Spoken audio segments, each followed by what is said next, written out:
A lot of the world's data lives in databases, and most of the world's databases are accessed using structured query language, which is typically abbreviated as SQL or SQL.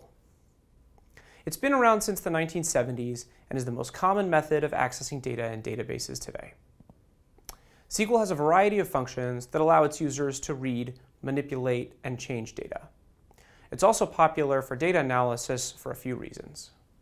First, it's semantically easy to understand and learn. It can be used to access large amounts of data directly where it's stored. You don't have to copy data into other applications to view it, and you don't need to worry about your spreadsheet program crashing because of data overload. It's easy to audit and replicate.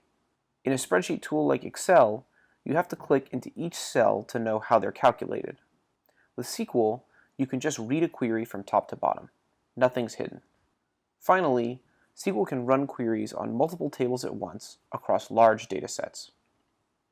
It's great for performing the types of aggregations you might normally do in an Excel pivot table, sums, counts, minimums and maximums, etc. But Excel maxes out at just over 1 million rows. With SQL, you can query across billions of rows at a time.